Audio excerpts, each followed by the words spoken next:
হক সাধু বাবা, আপনারা বসিয়া পড়ুন। দিন দিন মুরিদানের সংখ্যা এত কমিয়া যাইতেছে কেন? দেখে তো আমিও তাজ্জব হয়েছি হুজুর। গত সপ্তাহের থেকে এই সপ্তাহে আরো কমে গেছে। আমিও তো সেই কথা বলিতেছি, কি হইয়াছে জানিতে চাহিতেছি। হাওনের মধ্যে শুধু একটা মাজার হয়েছে হুজুর। মাজার? সুন্দরগঞ্জে তো মাজার ছিল না, কি বলিতেছ তুমি? ঠিকই কইতাছি হুজুর, নতুন মাজারের নাম মজলি বাবার মাজার। আপনার দরবার শরীফ খালি হওয়ার একমাত্র কারণ। সেই জন্য তো আমি ধ্যান করে স্পষ্ট দেখিতে পাইতেছি, কারো গোলায় ধান নাই, পুকুরে মাছ নাই, ক্ষেত উজাড় হইয়া গিয়াছি, পোকা মাকড় আর কেঁচো সবে গ্রাম ভরিয়া গিয়াছে। এসব কেন দেখতেছেন হুজুর? ভুয়া পীরের পিছনে গ্রামের মানুষ দৌড়াইতেছে, ভুয়া মাজারের দিকে সবাই ছুটিতেছে। এই জন্যই এই সব দেখিয়াছি। মুরিদান ভাইয়েরা, ওই মাজারের লোক অবশ্যই বাটপার, চিটিং আর ফিটিং করিয়া এলাকাটাকে শেষ করিবার তাল করিয়াছে ওই বেটা। এসব কি কইতাছেন হুজুর? তাইলে তো চুপ করিয়া থাকুন যায় না। চুপ করিয়া থাকিবার কোনো দরকার নাই। জেহাদ হইবে, ওই কাফেরের মাজার ভাঙ্গার মধ্য দিয়ে জেহাদ শুরু হইবে। দরকার হইলে রক্ত দেব, তবু ওই ভুয়া পীরের হাত হইতে এই গ্রামকে রক্ষা করিতে হইবে। সাধু বাবা,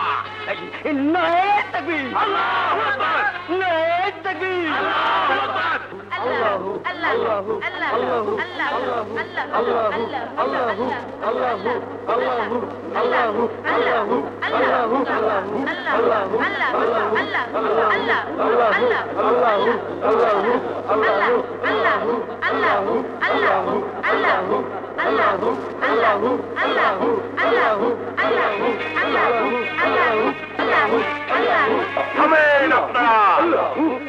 এই সমস্ত বেদাতি কাজকর্ম উপরওয়ালা সহ্য করিবে না।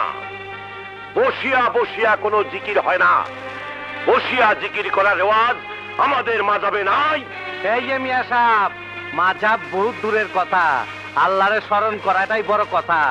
দিলের ভিতরে উপর আল্লাহর মহব্বত পয়দা করাটাই আসল কাম। নাউজুবিল্লাহ, আস্তাগফিরুল্লাহ। শুনিয়া আছেন মুসল্লি ভাইগণ, মাযহাব নাকি দূরের কথা, যে মাযহাব আমাদের চলিবার পথ দেখায়, জীবনের পথে রোশনি ছড়ায়, সেটা নাকি দূরের কথা। চলিবে না, এই সব নকল বুজুর্গি চলিবে না। আরে মিয়ারা, এই লোকটি আপনাদিগকে বিপদগামী করিতেছেন, আসল ধর্ম থেকে দূরে সরাই দিতেছে। ওঠেন আপনারা, ওঠেন। খবরদার কইতাছি, মজলি বাবার দরগা শরীফকে অপমান করলে খুব খারাপ হয়ে যাব। আমার মুরিদানকে উঠাই নেওয়ার চেষ্টা করলে কেউ চুপ করে বসে থাকবো না। এই কেবলা পীরকে এত বড় কথা আমি এখানে মুরিদান হইতে দিব না। কি করিবা তুমি? কি করুম জানবার চান? লাশ পড়বো এখানে, রক্তের দরিয়া বানাম আমি, জিহাদ করবো আমার মুরিদানটা, লেকিন মজলি বাবার অপমান হইতে দিব না। তাহলে ফয়সালা তো জিহাদের মধ্য দিয়েই করিতে হয়। নারে তাকবীর, আল্লাহু আকবার।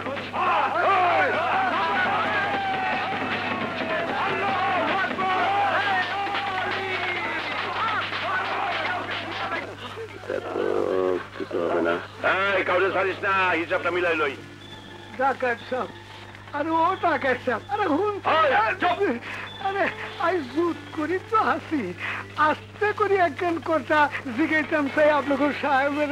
ও ডাকাত সাহেব, আরে ও ভাই সাহেব কত লম্বানো, একখান খাটো করি জিগাই।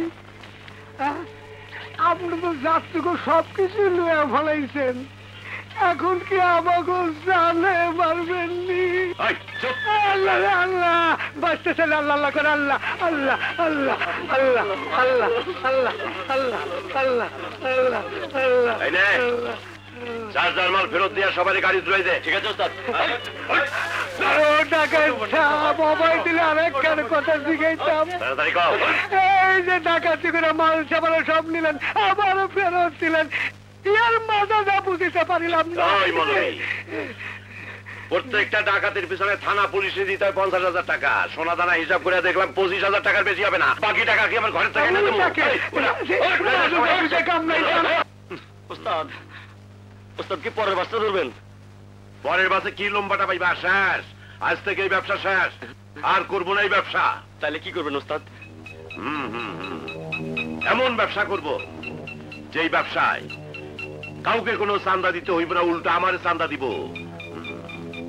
সাধু বাবা বথিরির স্টোরি তো। এইবার তুমি বলো, তুমি কিভাবে এই পথে আসিলা? হ্যাঁ, সব ওই সাধু বাবার তেলেসমাতি। আপনার শিক্ষা দিচ্ছে বন্ডাগিরি, আমারে দিচ্ছে চুট্টাগিরি। আপনি বন্ডামি লাইন ধরিয়া কেবলা পীরের দরবার বানাইছে, আমি চুরি করতে গিয়া মজলি বাবার মাজার বানাইছি। কি তেলেসমাতি কারবার! দুই রাস্তা দিয়ে আইসা দুইজনে এক জায়গায় খাড়াইছি। খুব ভালো হইয়াছি। এখন থেকে আমরা এক হইয়া কাজ করিব। গ্রামবাসী জানে আমরা দুজনার দুশ্মন। তলে তলে আমরা এক থাকিব। কি রাজি? হাত মেলাও। কি রকম আগে বুঝালই। এইখানকার মানুষ হইতেছে ধর্মভীরু। ধর্মের ফতোয়া এরা খুব বিশ্বাস করে। ধর্মের দোহাই দিয়ে এদেরকে দিয়ে সব কাজ করানো যায়। পাবলিকের এই অন্ধবিশ্বাসকে পুঁজি করিয়েই আমরা আমাদের স্বার্থ উদ্ধার করিব। যার যার আখের গুছাইব।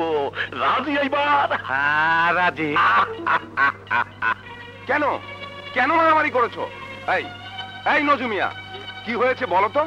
কেবলা হুজুরের মুরিদানরা মজলি বাবার মাজার আক্রমণ করছিল কাল। আমরা নাকি ভণ্ডামি করতেছি, আমাদের মিয়াজি হুজুর নাকি ভাওতাবাজি করতেছে। এইসব আমরা কেন সহ্য করুম কন? কেবলা হুজুরের লগে বেঈমানি কইরা ওই দলে গেলি, শরম করলো না? দেখ খবির আলী, আমি ডাক্তারের সাথে কথা কইতাছি, তুই এর মধ্যে বামার ঢুকাবি না। কাটাকাটি করে মরবে তোমরা, আর স্বার্থ হাসিল করে ক্ষমতা দেখাবে ওরা। এই সব ভণ্ড পীরদের কথা কেন শোনো তোমরা? দেখেন ডাক্তার সাহেব, এই যে ঠিক যে আপনি এই এলাকার একজন শিক্ষিত মান্যগণ্য মানুষ, সবাই আপনাকে সম্মান করে, কিন্তু ওলি আল্লাহর বান্দাদের বিরুদ্ধে কথা বললে বা তাদের অসম্মান করলে আপনার এই সম্মান থাকবো না। হ্যাঁ, কে ওলি আল্লাহর বান্দা? তোমাদের বক্তিয়ার সুন্দরাবাদী নাকি তোমাদের মজলি বাবা হুজুর? এরা কেউ পীর দরবেশ না, মিথ্যে বলছে। এরা তোমাদেরকে ব্যবহার করছে, একজনকে অন্যজনের শত্রু বানাচ্ছে। না, আপনার সামনে আর থাকা যাইব না। ওই মেয়ারা, চলো। আরে ওঠো মেয়ারা। আরে আরে কি করছো? এই কি করছো তোমরা? আমার আমার কাজটা শেষ করতে দাও। আপনার মতো বেদিনের চিকিৎসার কোনো দরকার নেই, আমাকে কোনো দরকার নাই। আসো মিয়ারা, আসো। নজু মিয়া, কথা শোনো। আরে নজু মিয়া, আসো মিয়ারা। নজু মিয়া, আরে তোমরা কোথায় যাচ্ছ? ওদের ওদের চিকিৎসা তো শেষ হলো না। তোমার মতো নাফরমান ডাক্তারের চিকিৎসার থেকে কেবলা হুজুরের পানি পড়া অনেক ভালো। এই চলে আয় তোরা। আরে শোনো। হ্যাঁ সাধু বাবা, বিবি নাম্বার 1, বিবি নাম্বার 2, বিবি নাম্বার 3। আপনারা সবাই লাইন দিয়া দাঁড়ান। নাউজুবিল্লাহ, নাউজুবিল্লাহ। জায়গা থেকে কাপড় পরিয়া যায় কেন, ইহা ঠিক না। সকালবেলা দরবারে যাইবার আগে বিবিদের মুখ দেখিয়া গেলে নাকি নেকি হয়। তাহাদের ভালো মন্দের খবর লইতে হয়, আর দেহ মনের আউলা খায়েশ বন্ধ করিয়া দিতে হয়।